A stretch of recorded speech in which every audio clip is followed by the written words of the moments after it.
Good afternoon to those joining us from Asia and the Middle East, and good morning to those dialing in from Europe. I'm Michael Lawrence. Welcome to today's event, China's Gen Z, Shaping the Future of the Workplace, which AJ House is producing in partnership with the Cheung Graduate School of Business.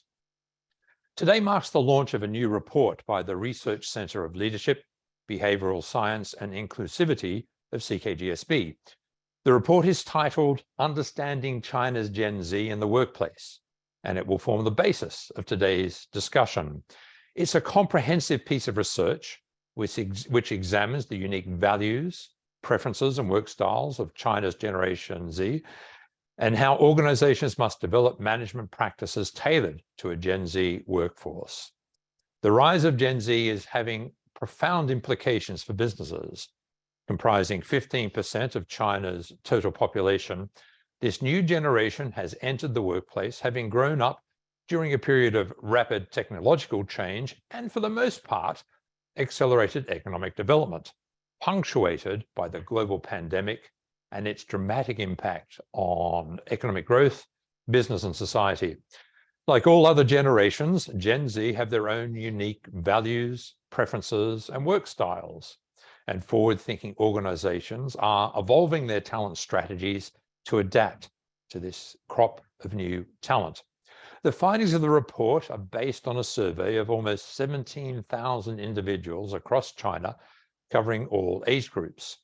The survey defines Gen Z as young people aged between 18 and 25 years old, therefore born between 1996 and 2003, who had been working for less than 3 years at the time they took part in the study.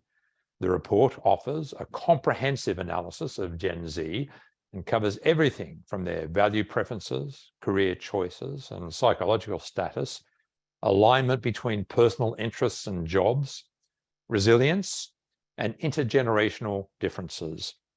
One striking finding of the research is that Gen Z is the least satisfied generation in the workplace across various markers, including salary, working environment, career development, fulfillment, stability, and work-life balance. So there are some clear challenges for employers. In a few moments, CKGSB will present the main findings of the report, after which we will have a discussion with 3 recruitment experts to look at how organizations are shaping their strategies for the Gen Z workforce. Today's discussion will be in English, and we are providing translation in Mandarin. So if you'd like to hear the translation, you go to Zoom and you click the Mandarin button. Obviously, if you want the original English language, check the English button. And today's discussion, to be clear, is on the record.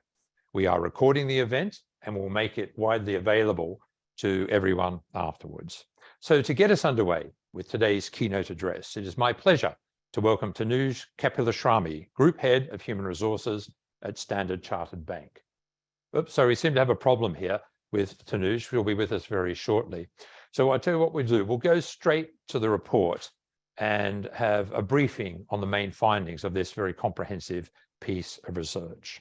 It's my pleasure to welcome now from Beijing, Dr. Zhang Xiaomeng, who is Associate Professor of Organizational Behavior, Associate Dean for Inclusivity, Diversity, and Equity, Academic Director for Executive Education, and Director of the Research Center for Leadership, Behavioral Science, and Inclusivity of CKGSB.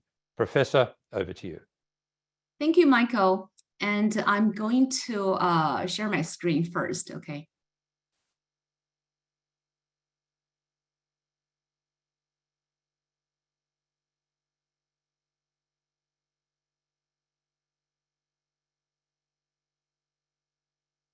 Is this good? Yep, we've got it. Please go on. Yep, we have it. We can see. You can see the full screen of this, Absolutely. right? I'm moving my mouse here. You Yep, can see got that, it. right? Yeah. Okay. All right. So let me start my presentation and introduce the key findings of this very interesting piece of research. So good morning and good afternoon to everyone from different locations. This is my great honor to present my latest report, the research on understanding China's Generation Z in the workplace. So as we all know, with the influx of Gen Z, Michael just introduced the definition of Gen Z, commonly known as the post-95 generation, into the workplace.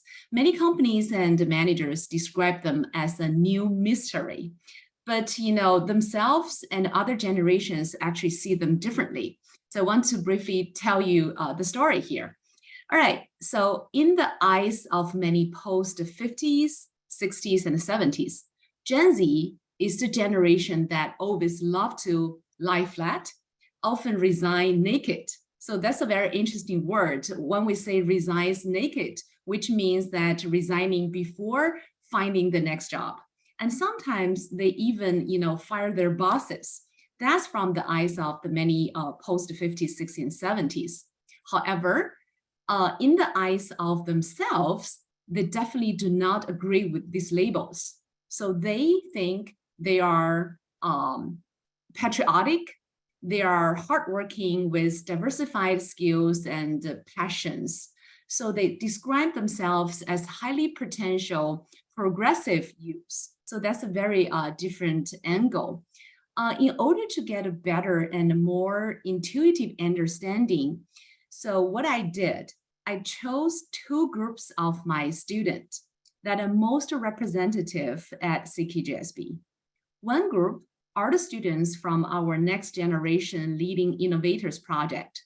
They're mostly the successors of corporations that are created by their parents or family businesses. The other group, on the other hand, are the students from our CEO project, the founders and the top executives of big companies, and many of them are the parents of the students from the Next Generation project in CKGSB. So I asked the same question: how do you view Gen Z to these two completely different groups? Well, in the Next Generation Leader project, which is dominated by the post-90 and 95, as shown in the slide, you can see that most students believe that Generation Z is a dynamic, thoughtful, and optimistic generation. But in the CEO group, dominated by the post-60s and 70s, they believe something different. They thought Gen Z is sometimes, egocentric. They are impulsive, and even sometimes they are capricious. So it's a very different angle. Okay, so moving one step ahead, when I ask my CEO students, who have been the top leaders of their corporations for at least 10 years, basically, what aspect of Gen Z would you like to know most about? So they answered and they told me they want to know the workplace values of Gen Z, their philosophy on life, their passions, their goals, and their dreams, and how to motivate them in the workplace, and so on and so forth. So they care about a lot of different perspectives. So in order to answer this different kind of questions, facilitated by my platform, the research team and I conducted a large sample of research and analysis on the workplace value of Gen Z in China. This big project was initiated in September 2021, and after multiple rounds of analysis, is finalized this year, and the English report is actually released today. So this report includes three big parts, as you can see here. Number one, we target at what are Gen Z's values in the workplace. Number two, how to investigate Gen Z's attitude toward the workplace. And number three, exploring factors that influence Gen Z's resilience in the workplace. So in almost 17,000 valid research reports collected, Gen Z accounts for about 21% in our database. Well, this percentage is consistent with the data given by the National Bureau of Statistics. According to these numbers shown on the screen, you can see that Gen Z has quickly become the main workforce in the workplace. Then the next questions are, what indeed are their values in the workplace? Has Gen Z really gone through the intergeneration changes? Well, let me show you some of the very interesting results from our research. Here we go. First of all, by comparing the views of four different age groups on the overall philosophy on life, it clearly shows that there's no significant difference in the core philosophy between Gen Z and other age groups. Many values are shared, not unique. Gen Z also believes that physical and psychological health is the most important thing in their life. Well, furthermore, by comparing passions and the purposes across four different age groups, we can see that Gen Z is the group with the highest proportion on gaining enriching and eye-opening experiences in this outlook on life. In contrast, the age group with the highest proportion of economic income increase is the one from 26 to 30 years old. So the age group of 31 to 40 is more concerned about improving their own abilities and professional achievements.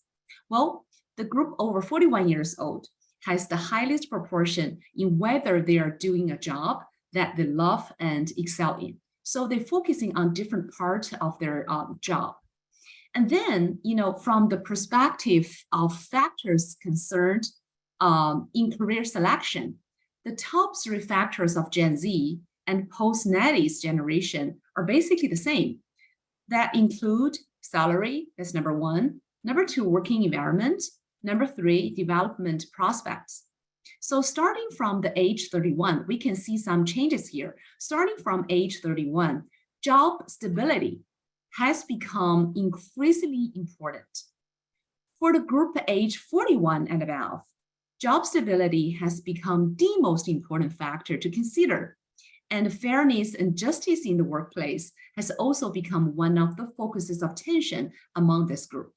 So very interesting, as the age increase, then people's attention shift from one to the others. Okay, next one, from the perspective of matching. Matching what? Matching of job and their interest, and also the matching between work-life balance. The data shows here a clear trend of increasing with age. That is, the older the group, the higher the work interest matching, and the more balanced the work-life state. But here I want to especially point out, although the overall values of Gen Z are not significantly different from those of other generations, but from this comparison of short-term goals and mid-term goals, the differences of Gen Z are the most obvious among all generations. So to be more specific, you can see the picture on the left up corner. The four pictures here actually represent the matching degree of short-term goals and the mid-term goals of different age group. We can clearly see that matching degree of short-term goals and the relatively long-term goal of Gen Z is the lowest. So this reflects the relatively high variability of Gen Z in goal setting.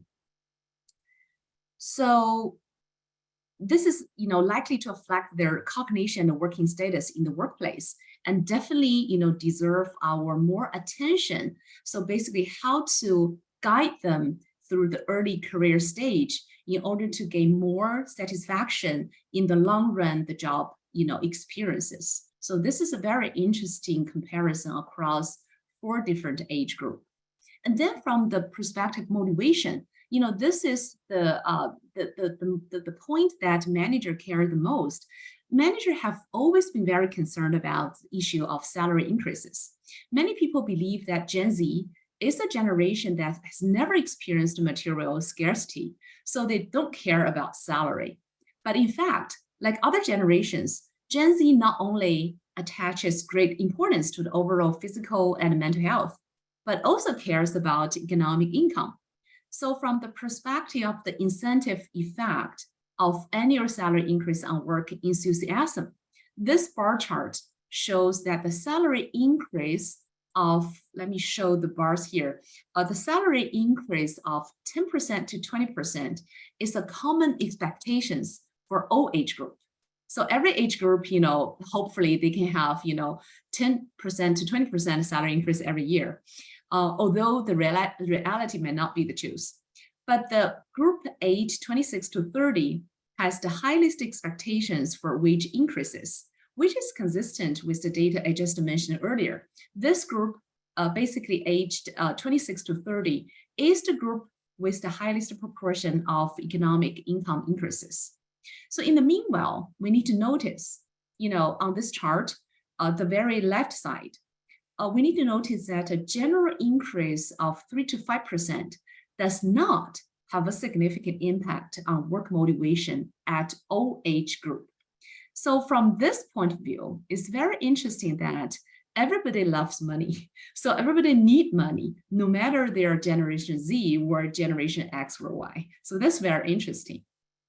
Okay, in addition, many people think that Gen Z likes to resign nakedly, as I mentioned earlier, which means, resigning before finding the next job. But in fact, we can see from the research result, if the job turns out unsatisfactory, just like other generations, most Gen Z would also first considering adjust their mentality and continue to work. About 20% of Gen Z will apply for internal job transfer. Only 5.5% of Gen Z will choose to resign naked. And this phenomenon is actually not exclusive to Gen Z. Other generations will also choose to quit their job to do some freelance work. And there's no particular significant difference in the proportion. So this one is actually the opposite as what we usually believe in the workplace. However, on the phenomenon of resignation, I want to point out our research finds that compared with other generations, the cycle of salary increase and promotion expected by Gen Z is shorter. That means Gen Z hopes to get more frequent promotions and pay raises.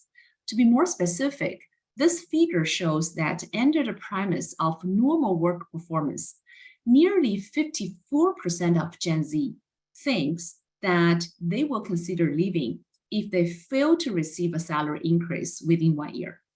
But in contrast, the proportion of post-natty who make the similar choice has dropped to 39%. And over 42% of the group aged 41 and above will not consider leaving, even if they have not received a salary increase for more than 3 years. Such a huge difference. Well, similarly, we can see from this comparison, nearly 67% of Gen Z said they would consider leaving their job if they had not been promoted within 2 years. Well, only 51% of post-natty people made the same choice, while over 58% of people over 41 years old said they would not consider leaving their job, even if they had not been promoted for more than 3 years.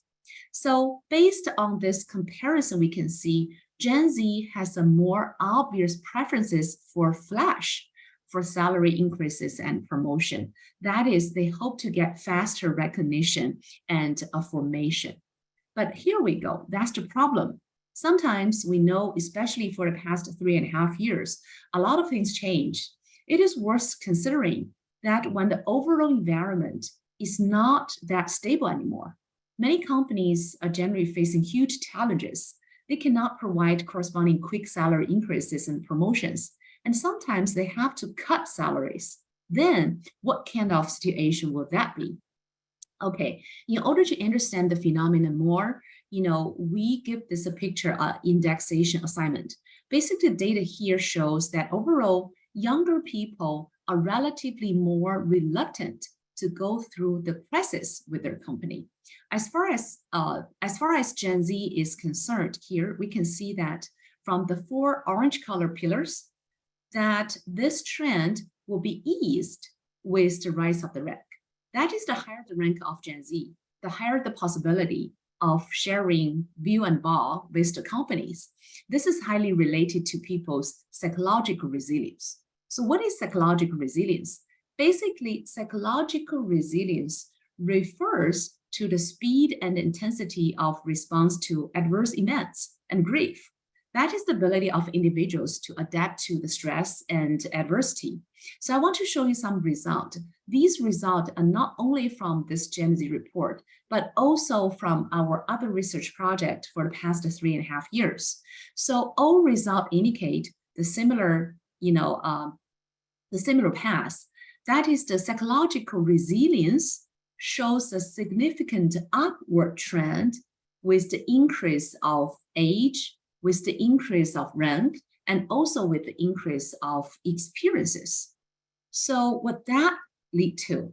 When we put together the dimension of psychological resilience and sharing joys and sorrows with company together, when the two dimensions put together, in this picture, the length of the pillar represents the level of psychological resilience. The higher the longer the pillar, then the higher the psychological resilience.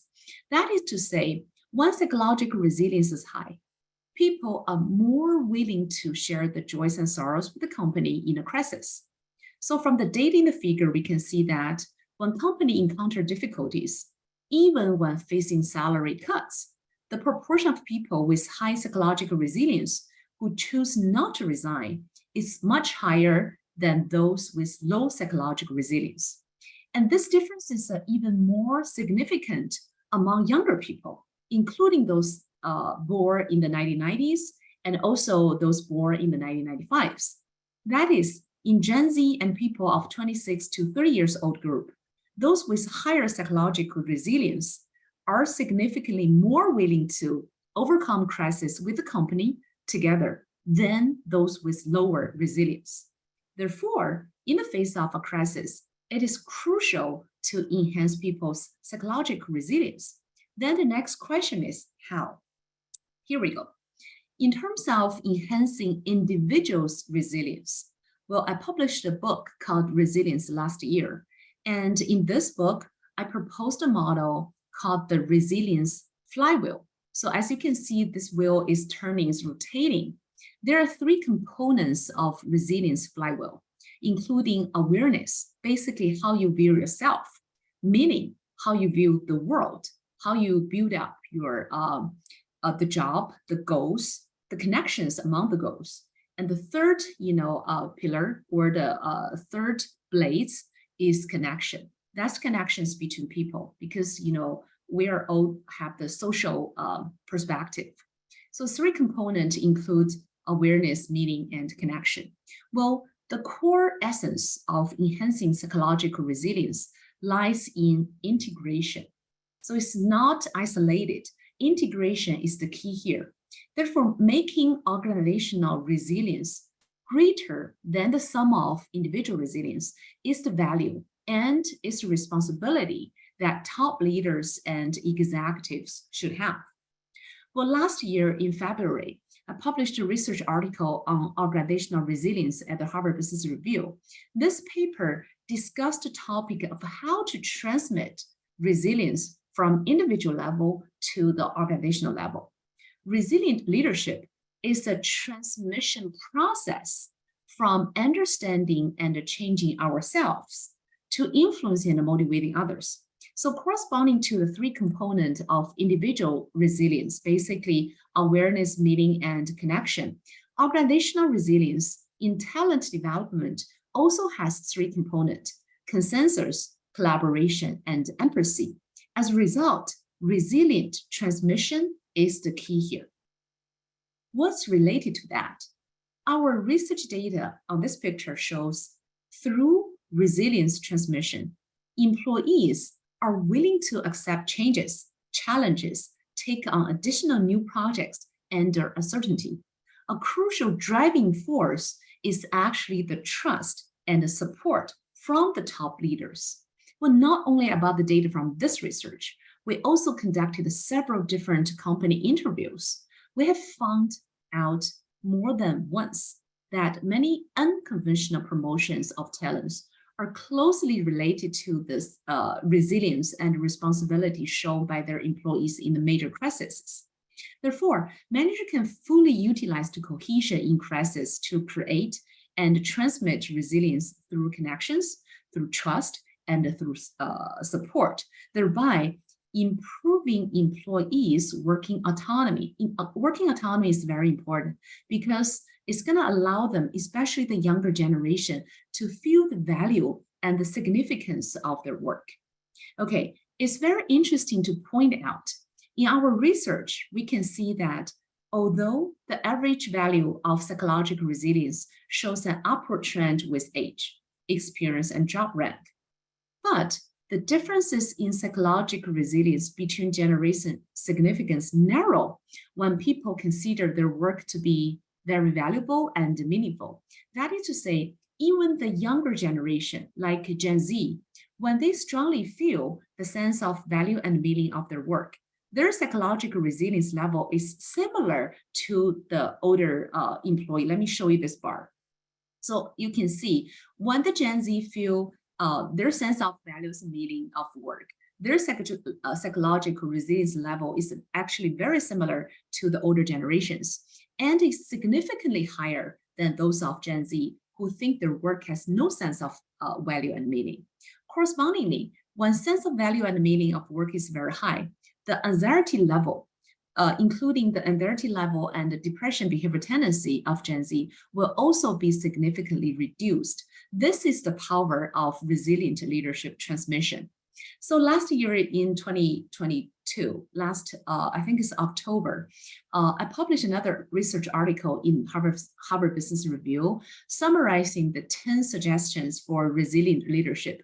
Well, due to the time limit here, I'm not going to give details about this research, but the overall key point is that in the face of crisis, in the face of uncertainty, leaders should immerse themselves into the situation, be pragmatic, be open-minded, try to accept reality and try to dismantle boundaries. And very importantly, in the face of crisis, we cannot be blindly optimistic. We cannot also be overly pessimistic. So without whitewashing the fact, we should strengthen our employees' belief and transmit resilience. That is a pragmatic and optimistic attitude. So I want to share with the one sentence that, the book I love very much. This book, the title is A Brief History of Tomorrow. The author of this book, Harari, said, people are usually afraid of change because they fear the unknown. But the single greatest constant for history is that everything changes. So with this changing age, what we've learned from this Generation Z research, overall, here are some of the key takeaways I want to share with you. Number one, intergenerational differences do exist, but they are not as significant as people imagine. Number two, do not be limited by any label. The higher the level of management, the easier it is for us to fall into cognitive limitations and thinking traps. Number three, good management is valuable, while bad management is costly. Number four, doing things that one loves and excel at can bring extraordinary motivational effects. And in the meanwhile, giving employees trust and recognition is very, very important. Number five, the career development and the resilience improvement of the new generation represented by Gen Z requires the empowerment and resilience transmission of leaders. And number six, what has changed is to keep up with the time and implement strategies according to the situation. But what remains unchanged is the concept of comprehensive human development, growing together with employees and stakeholders and continuously empowering each other. So by ending today's keynote presentation, I want to share with each of you in front of the screen. That is, and no beauty and surprise constitute the future. Forge ahead with new generation towards greater resilience and goals. Thank you so much. Dr. Cheung, thank you very much. A fascinating piece of work. And I guess one of my takeaways is that some of the assumptions I was making about Gen Z perhaps aren't correct, whereas there are probably fewer differences as well between the different generations and their aspirations and what they want. Fascinating piece of work. And we're going to explore that in a panel discussion in just a short while. But now I'd like to hand over to Tanuj Kapil-Sharmi, who's the Group Head of Human Resources at Standard Chartered Bank, to give us her views on the future of the workplace. Tanuj. Super. Can you hear me? We can. Yes. First, let me apologize for having massive tech issues at my end. So I was a bit late joining, but I heard everything that Dr. Zhang said, and I agree with you, Michael. Absolutely fascinating set of insights. I have to say, Dr. Zhang, I was also relieved to note that some of the points that I had prepared to share with the group today are completely aligned with yours. So that was a matter of great relief.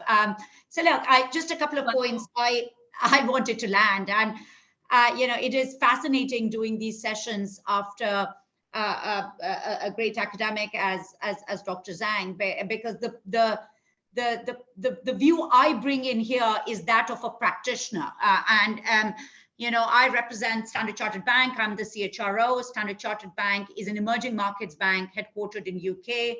We've been in business for over 160 years, serving over 10 million individual and small businesses across Asia, Africa, Middle East, over 20,000 large corporates. We employ about 100,000 colleagues at any point in time in some of the fastest and the most exciting markets in the world.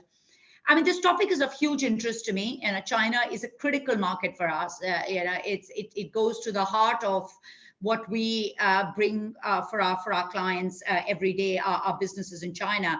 But also the topic of Gen Zs and their impact on business is something that I've been fascinated by. And there's a lot of work that we've been doing in StanChart, studying this topic, looking at the data from Gen Zs that are part of our workforce. We've got about 25% of our global workforce are Gen Zs, and that number is growing very, very fast. So it's an area of huge personal interest and fascination for me. I'm also here in the capacity of being a board member of Asia House. So thank you very much once more, Michael, for inviting me. A couple of quick comments I wanted to make. So as leaders, we talk a lot about the complexity of multi-generational workforces and the need to understand generational preferences to fully harness the value of diversity. And it's a topic that we think about a lot. For a lot of us who are clearly not Gen Zs, demystifying Gen Zs, who are the latest, which is the latest entrant into the workplace, holds a lot of fascination. For me, I think before you get to understanding Gen Z as employees, it's really important to understand Gen Zs as consumers. And to me, trying to understand Gen Zs as consumers has given us really interesting insights into understanding their preferences as employers. So Gen Zs today represent 25% of the world population. They are estimated to have over $7 trillion of purchasing influence. In China, it's 15% of the country's population and are very soon expected to make up the largest portion of the country's workforce. So if you look at them as consumers, there are a couple of things that come out. They are pretty much the first generation of digital natives. I talk a lot about it. It's the first generation where the technology that they have experienced in their personal life is almost always superior to the technology they experience in their work life. That was definitely not my experience when I got into the world of work almost 25 years ago, right? So the idea that it's the first generation of digital natives, high levels of digital literacy, reliance on technology. It's fascinating to see how their social network is informing decisions and shaping their exposure to brands. And this definitely has implications in how they see the employers that they are working for and the experience that they want in the workplace, to try and get that experience to be as close to the experience that they have as consumers. So the first generation of digital natives, they're also the first global generation. So they are growing up in a society where global content and information is more generally available. So, it's the same music, it's the same view around politics, it's the same idea around, their views on climate sustainability. So this idea of them being the first global generation is critical. And obviously that has implication, is that going to result in them having nomadic careers? And, is that going to be a big trend, is something that we think about.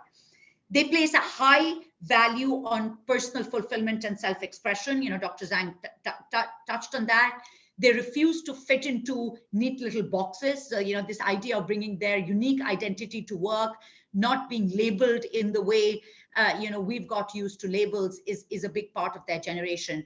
And they definitely tend to be more societally and environmentally conscious. So they're more attracted to companies that demonstrate a strong commitment to sustainability, to social responsibility. When we run our grad hiring programs, the focus on sustainability, climate, D&I consistently comes up in what they are evaluating in the companies that they choose to work for. So the expectations that Gen Zs have of brands, which is authentic vulnerability, hyper-personalization, genuine activism, as well as challenging identity labels, in a lot of ways, I think flows into their experience in the workplace. I mean, the one area which I completely agree with Dr. Zhang is Gen Zs, their expectation of what they want from work is not very different from what all of us want.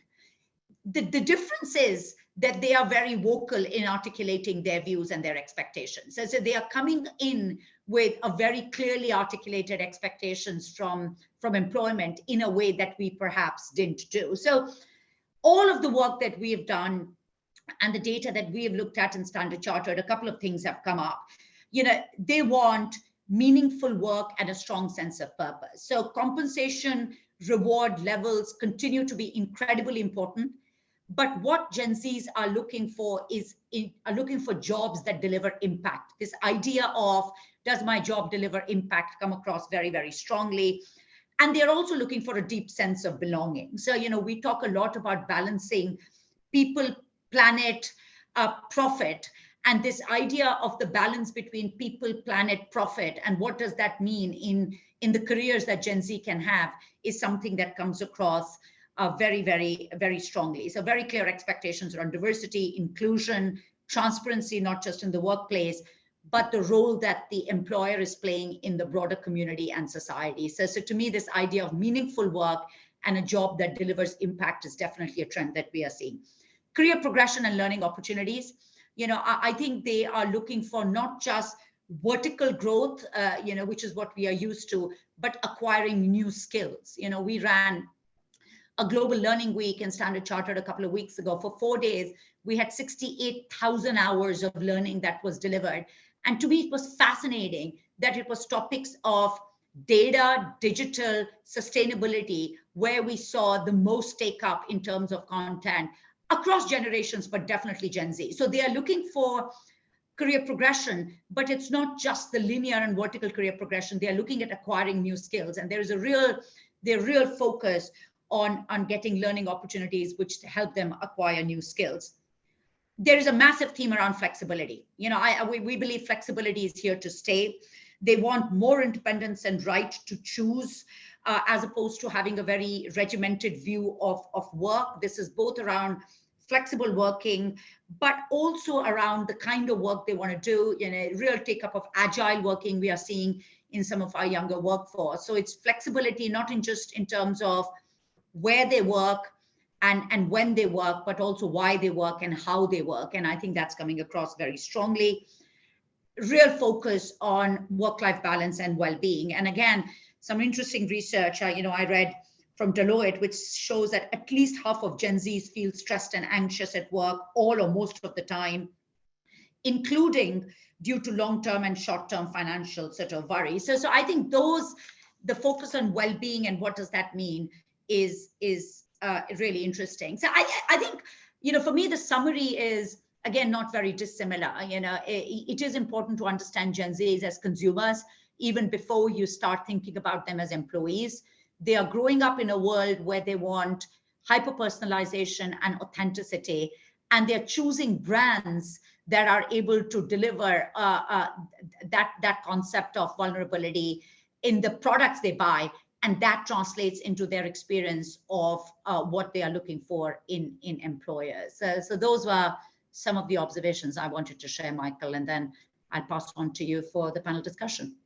Tanuj, thank you very much indeed. Fascinating stuff. And as you say, a real world practitioner of handling Gen Z and their different needs, different aspirations and the like. Fascinating stuff. Thank you very much indeed.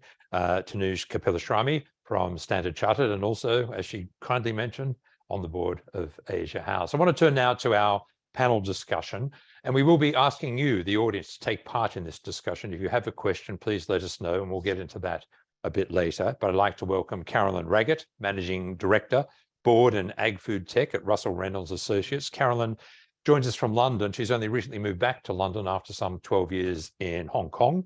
Pooja Javeri, who's Leadership Development and APAC Diversity, Equity and Inclusion Director at LSEG. She's joining us now from Singapore. And Sean Lee, General Manager, Robert Walters China. He's on the line from Beijing. Thank you all very much for joining us. Sean, I might start with you. The context is interesting at the moment because youth unemployment, the Gen Z unemployment rate in China is huge. It's something like 20.8% for urban youth unemployment. So not only are there different needs and aspirations, but trying to get a job as a Gen Z person in China with 10 or 11 million more grads coming on stream very shortly must pose its own challenges. Indeed. Half of my employees in China are Gen Z talents, actually, and I interview quite a few number of graduates, and I would say, to be honest, it's currently a tough market, for employment for the younger generation. Now, especially after the pandemic. Several reasons, I would say. Firstly, as you said, the number of college students have been increasing year on year. In 2023, this year, there are more than 11 million college graduates in China who are looking for jobs, while the economic growth is, slowing down with less job vacancies, especially in internet and real estate, which used to employ quite a lot of graduates. And secondly, I would say there is an imbalance between what the graduates are expecting and what the market demands. There is a great shortage, actually, of labor in sectors like manufacturing and service industries, while many young ones favor office jobs over physical work. In China. And another challenge I would say is the gap between what's taught in college and what's needed actually in a workplace in terms of knowledge, in terms of skill sets. So I definitely would suggest Gen Z talents gaining internship experience to increase their competitiveness in the job market. And finally, I have to say that Gen Z talents have high expectations of employment, while they will find it difficult to find a role that is a perfect match. So indeed, there are quite a few graduates who are less proactive in finding employment because of this. Yeah. Pooja, can I come to you now? And on that same theme, is there a gap between the aspirations of Gen Z and what's available in the market, and how are they reconciling that difference? Oh, sorry, Sean, I'll bring that one to Pooja. I'll come back to you in a moment. Pooja. Sure.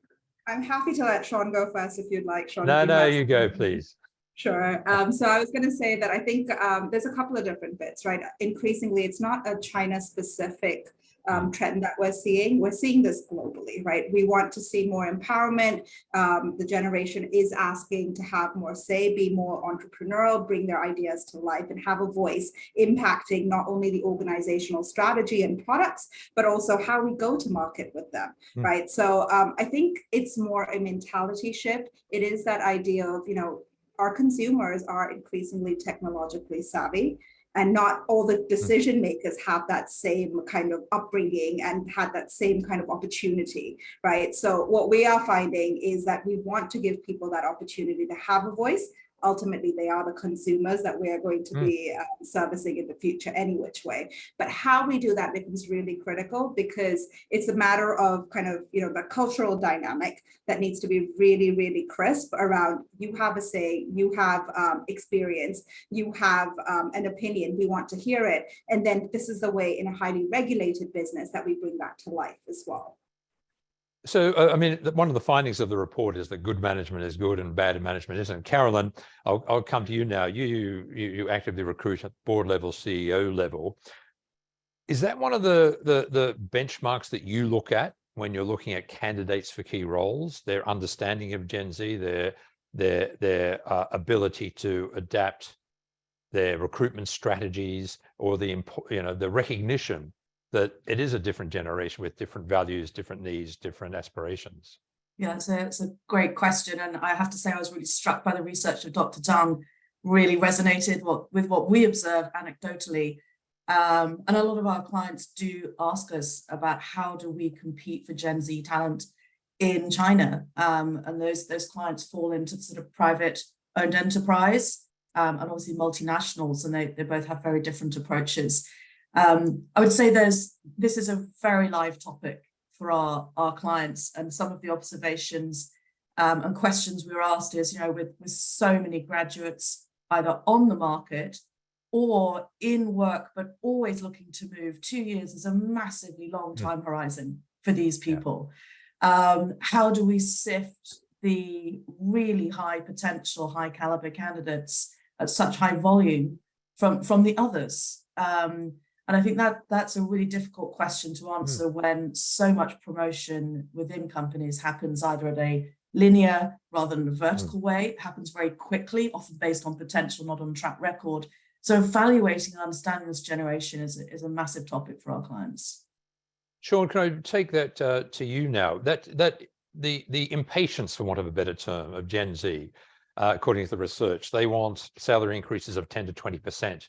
They want promotions within 3 months or something of joining. They want rapid rise. They want purpose. They want trust. They want responsibility. Fantastic aspirations. But how does that square with reality in the market? And as an employer, how does one deal with that? Well, before I answer this question, I would say it makes sense for us to get a little bit more knowledge about the environment in which the Gen Z population has grown up. Most of them are the only child in their families, and they get what they want easily. They get all the attention. They're at the absolute center of a family. All the attention is on them. And they are in the internet generation, so they have access to a large variety of information about the outside world. And in this sense, it's fair to say that they're more flexible, creative, and they're more curious and open for new ideas. So that's why you have this feeling that they hope to get a lot of things quickly, because simply when they in the process when they were brought up, they get things easily and quickly because they're the only child. And well, I think definitely the gap is huge here, and they will need to understand what the real market is like. But at the same time, companies, recruiters, management are also working on adapting themselves to the future generation in, for example, how they position themselves, how they do the company branding in the job market, and how they create a workplace that gives Gen Z more opportunities to fit their needs, because inevitably the world will be theirs. And if we don't make necessary changes to adapt to, or to give them the opportunities to realize what they want, well, it doesn't mean that we encourage that you make a job change every 2 years, but definitely an interesting finding which I like and I agree with in the research is that short-term goals of them within 3 years do not really closely align with the mid-term goals within 5 to 10 years, which is unlike other generations. And they see the first few years more an experience for them to explore themselves and to learn, and to really then decide what's next for the mid or long term in their career, or they just maybe they would continue their studies and pursue another subject of major in the future. So I would say that there is not like a definite answer, immediate answer, to that question of, how we close the gap, or, how we, make the changes necessary to suit the needs. But, the thing itself that we are talking about this, we are recognizing all these differences, creates opportunities for us to adapt, change, and be more flexible. Pooja, if I may come to you now, one of the things that struck me about the report was the measures on resilience and the importance of well-being, physical and mental well-being. And clearly, mental health generally now is getting much more airtime, much more, very valuable and very important discussion. But there were quite, in some respects, alarming differences between the resilience of Gen Z, their concern about depression and the like, versus the older generations. Is that something, again, employers need to be aware of? Is that a generational thing? Is that something that employers have to adapt to and be aware of, and clearly be very sensitive to? Yeah, I mean, honestly, coming back into the workforce after the COVID lockdowns globally, I think this is a common theme globally across generations, right? The emphasis we've placed, I personally find reassuring that, we are going to be a whole lot more considerate. Everybody's demanding it, right? Whether that translates to working from home or hybrid models where, you're half time in the office, half time working elsewhere. I think it has repositioned how much time an individual puts, an emphasis an individual puts in the work life versus the personal life. This whole concept of balancing, almost to some degree, has now been replaced with an integration of work and life, right? With that, however, comes that really important part around, am I doing enough to look after myself? How am I showing up to look after my teams, right? This whole idea about 996, right? That's not what Gen Z wants. Gen Z very much wants to have that flexibility. They want to have that say in terms of, this is important to me. This is a generation that hasn't started to have families, doesn't necessarily want to have families, but we can't generalize for every single person, right? They came, as Cheung pointed out earlier, they were the only children, right? For most of them, given previous legislation. However, now the question becomes, what's the flip side, right? How do we help them balance and show them the possibilities? Generations before you have somehow managed to balance. We didn't have the same technology that allowed us to go on vacation but still check in. The question being, though, is do they want it? Right, and how much flexibility can they have, and how much can they try to balance these things for themselves and really integrate it, right? So I think there's a huge opportunity for us. There's a huge opportunity to help listen and co-create the future of work generally. And this is that big population that is coming in, and we have to make accommodations on both sides as well.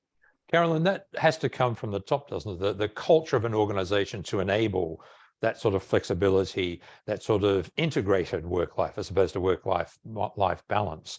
Are you seeing that? Is there a recognition of that at board level, that businesses need to change the way they operate? Not just the way they recruit, but the way they work. Absolutely, Michael. It's a hot topic in boardrooms. Not because it's a fluffy topic, because it has economic value. Right? You think about retention, productivity, cost of churn, future development or development of future leaders comes from that graduate moment onwards. I think what organizations are also recognizing specifically within China is a couple of dimensions. This is as the research points out, as we've all alluded to, this is a generation that is hungry to acquire a breadth of experience. They are not seeing their lives in a corporate linear 30-year progression in one organization. In fact, that's positively unappealing to this group. So the question for corporates becomes, how do we create a culture that's community, and to use Tanuja's word, belonging? And it may be, sort of armchair psychology. It may be creating community as an extension of being an only child. So if I bring a concrete example, I recognize we're on the record, so I won't name the organization, but well-known American apparel company in China has built an amazing campus, which is as much about being there to have a lifestyle of working with a community of colleagues that makes it more creative and more co-productive than it is 9-to-5 jacket on the back of the chair. And to illustrate it, it would not be uncommon 3 or 4 times a week for the president of Greater China, and this is a multi-billion business in China, to come to the gym in the morning and be there with all her co-workers.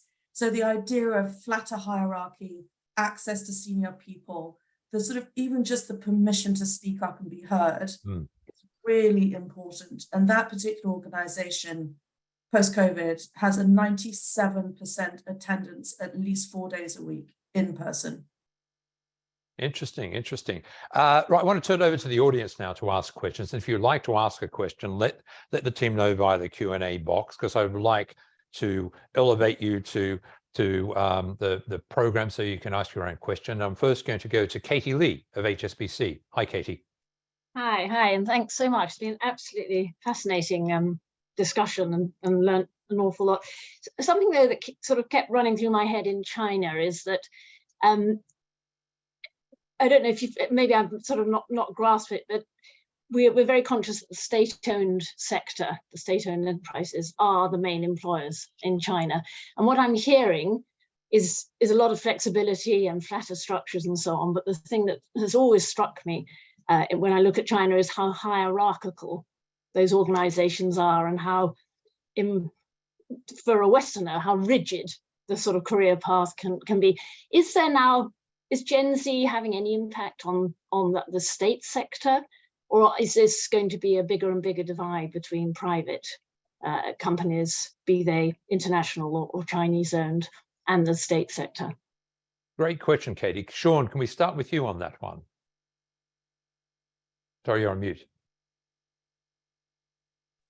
Oh, sorry. Yeah, that's really a great question.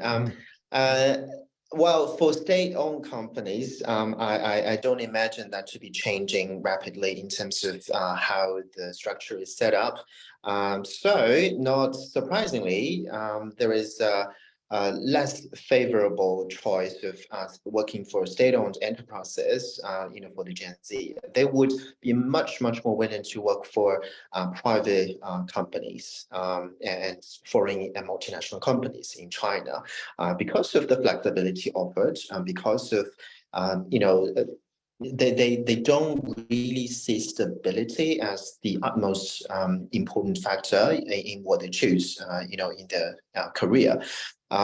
So whether these companies are changing or adapting to a more sort of flat organization, it's really hard to say. But at least the private sectors, I would say, they are more evolving towards that. But I see very little change in the state-owned enterprises. Pooja, same question or similar question to you. Are we more likely to see change in private sector companies than state-owned enterprises, or indeed, frankly, civil services in government in governments around the region? Yeah, I mean, when I think about governments around the region, right, I think they are very much, they have designed fit for purpose. But I think where we do see a lot of change and a lot of reaction a whole lot more rapidly is very much in the private sectors, right? However, like I can, from a Singapore perspective, they're competing with similar talent. They want the creme de la creme, as per se, right? And so what that means is oftentimes, what are these big companies doing, and how can we learn from them without necessarily taking what they're doing? They will let it steep, they'll let it test it out a little bit. I'll say from our perspective, I mean, we are very much looking at, how do you accelerate? The question you asked Sean earlier as well around, graduate programs, for example, yes. Right? They're expecting, every 3 months an increment, every 3 months a better title. While we don't necessarily offer that, one of the things that we have seen in other organizations, global organizations, is in certain countries like China, like in India, it is very much a milestone that's laid out. Every quarter, you're going to have a review. Every 6 months, you may see a percentage increase. You may see a little bit of a title bump as well, but it's very transparent, right? So Katie, I don't know if that necessarily answers the question directly, but there's something around setting those expectations up front and managing those expectations. Whereas in the state-owned enterprises, I'm not sure that necessarily happens, at least as of now. if I was to bet on it, I would, and I'm not a betting person, just to be very clear, but I would anticipate, 5 years down the line, 10 years down the line, that may look different. They may take some of these best practices and embed it within their organizations as well. But Carolyn, I'll come to you. It's really interesting what Pooja just said about organizations in the private sector now having quarterly reviews, quarterly bumps in salaries. That sounds like a huge amount of bureaucracy, but sounds like a lot of structure for a workforce that wants flexibility. Are you seeing that in the businesses you're dealing with? Seeing it, yes, but probably not as a widespread practice, and certainly different practices between different types of organizations. It is very challenging for a global multinational to have quarterly bumps and review only in China and not create an egalitarian, inclusive program for all Gen Z across the world. So I think there are some natural internal barriers for some of our clients, but certainly for the private enterprise, they're so agile, they move so fast, they are moving people around on the basis of potential, not necessarily on track record, that they can and often have the financial firepower and autonomy to make these sorts of decisions. They're built in different governance models, different REM and people models, so they have more flexibility to respond to this generation. Okay, next question now from Adrian Jones from Hayes. Adrian.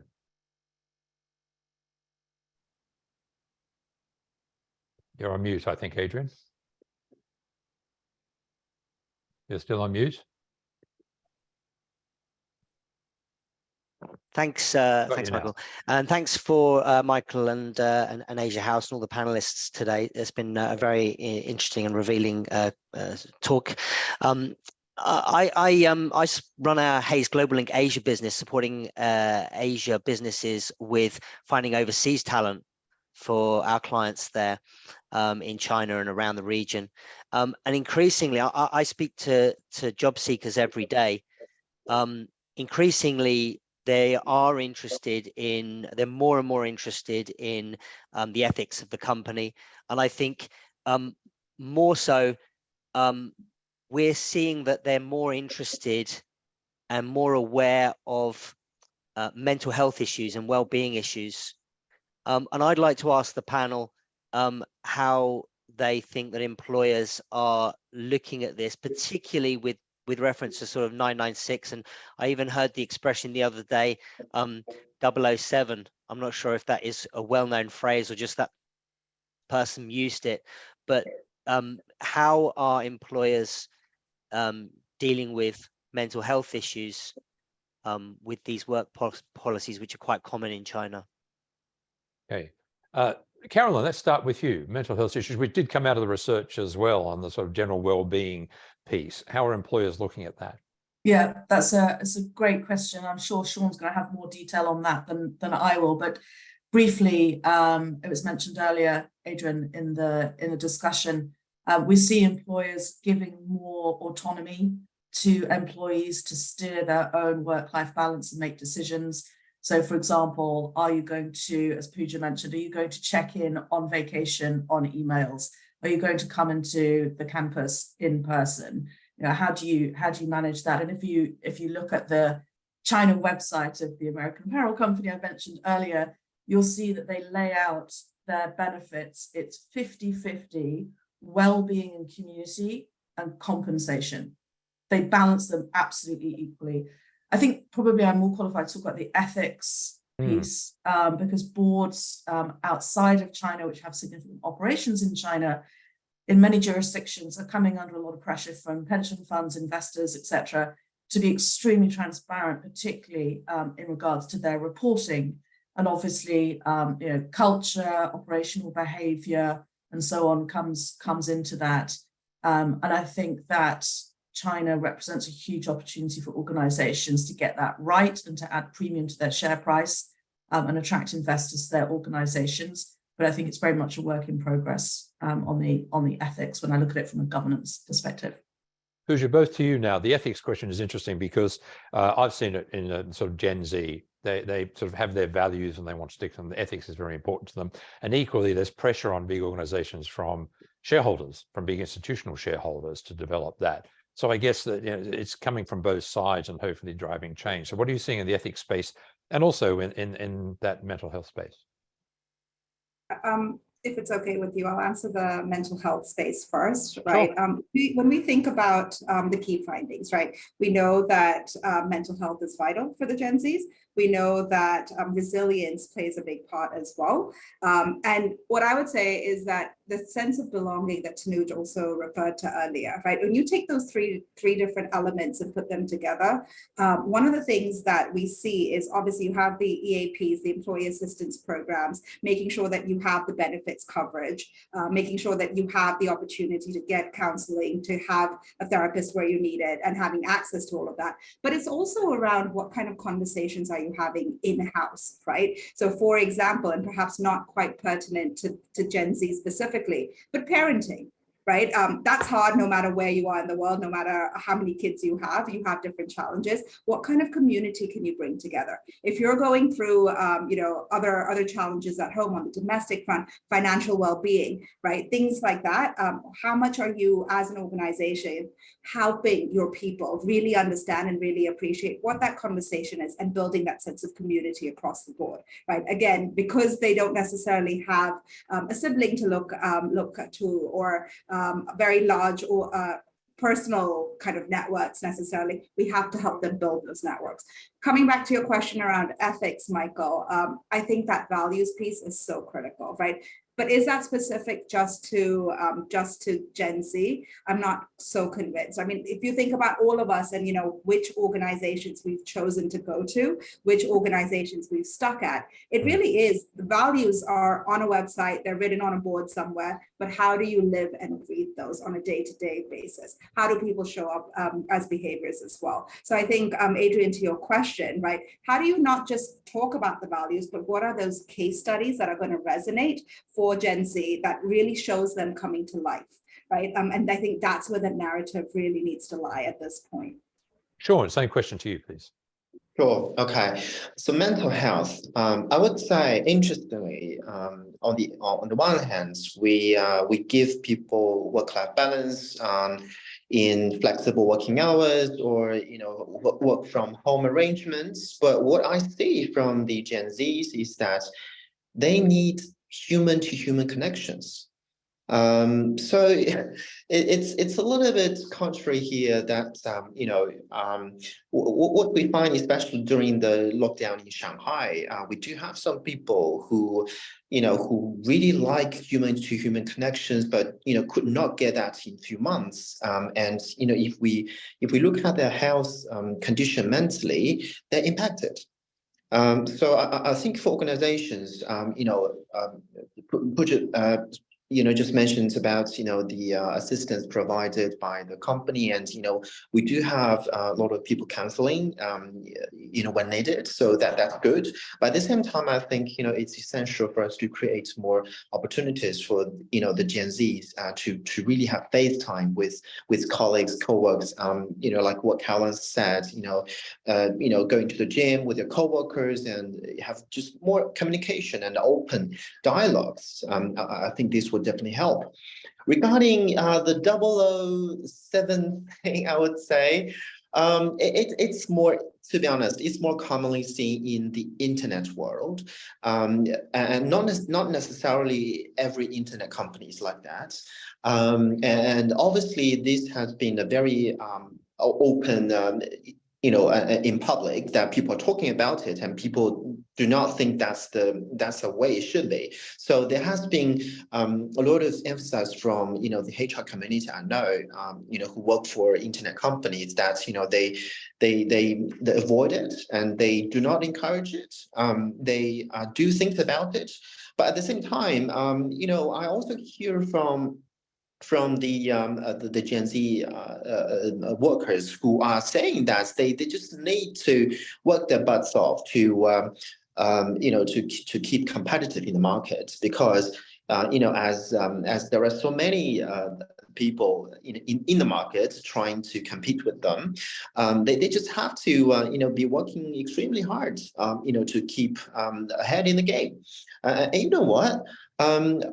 if I look at the salaries we give to graduates in 2010, in comparison to the salaries we offer to graduates of the same caliber, nothing changed much.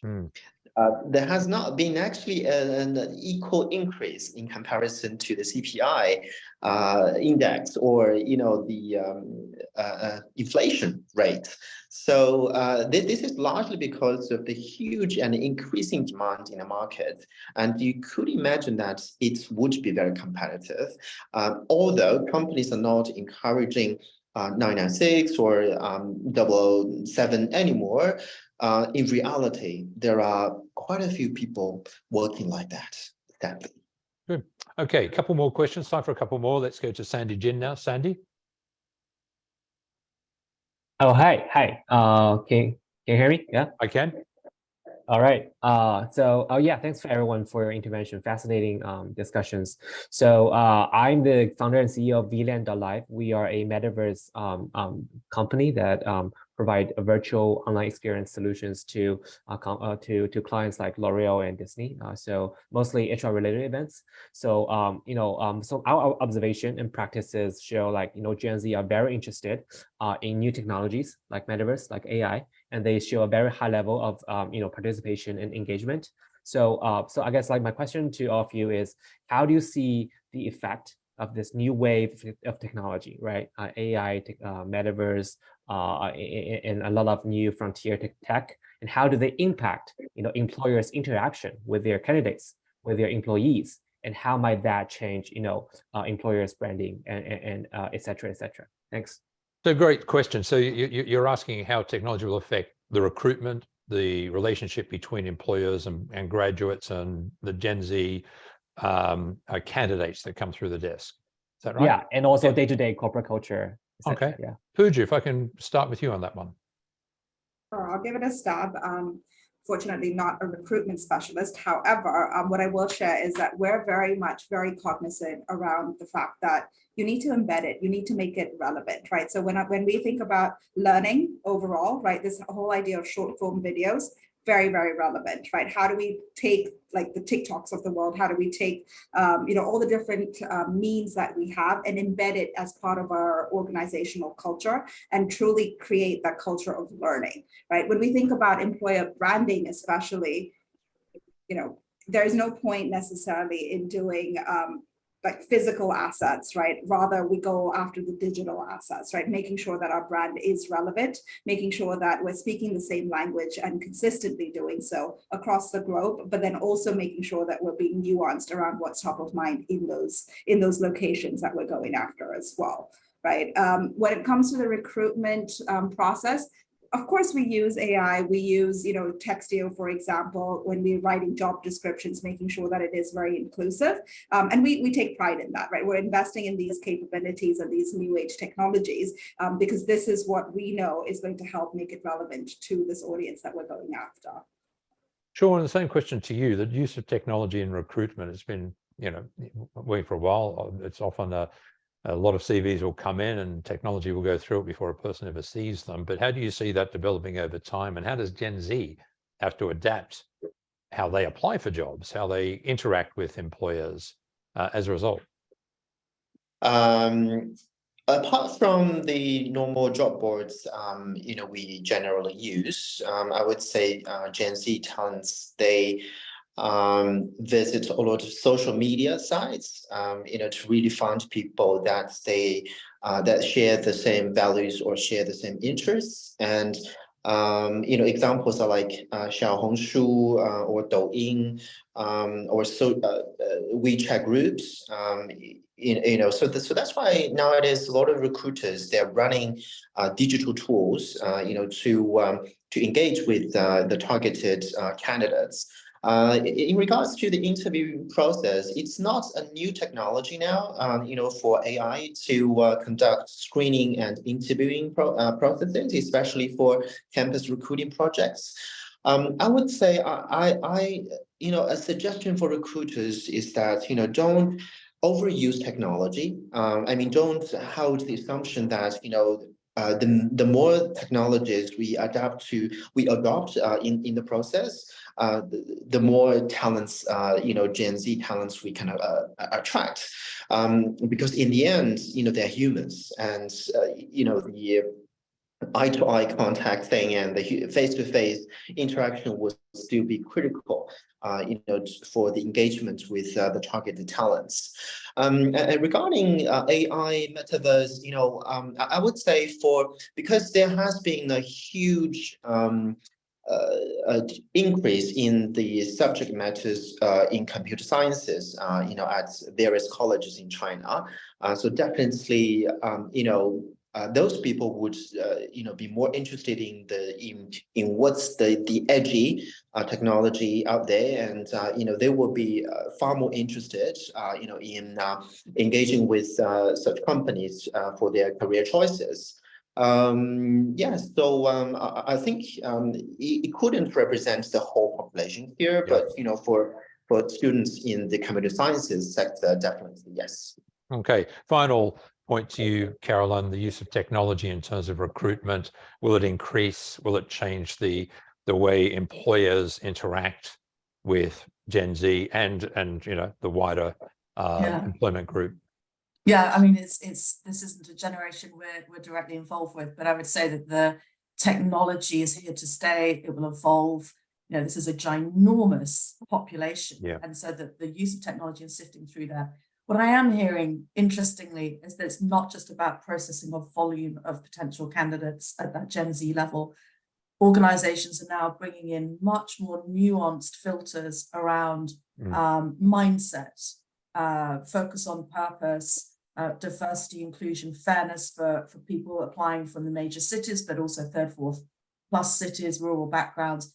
And interestingly, now also filtering for motivation and commitment to stay more than 2 to 3 years with an organization. So getting very smart in those filtering aspects of the technology. Tremendous. Look, I'm afraid we are out of time. It just remains for me to say thank you to our panelists, Sean Lee, Carolyn Raggett, and Pooja Javeri. Thank you to Tanuj, who spoke earlier, and my great thanks to CKGSB for bringing us this report, allowing us to launch it here at Asia House. A really interesting piece of work, full of insights, and I sort of recommend everyone have a look at it. As I said, I went through it a couple of times, and it's just very rich in data and interesting material. So look, thank you all very much for joining us. We've had a couple of hundred people on the line for the most part. Been a fantastic discussion. We will make available this recording. We'll make available the report itself, and probably, if I can convince them, the slide pack as well. So there'll be plenty of follow-up for all of you. Lots to digest. Thanks all very much for being with us. Do take care, and we'll talk to you very soon. Goodbye for now.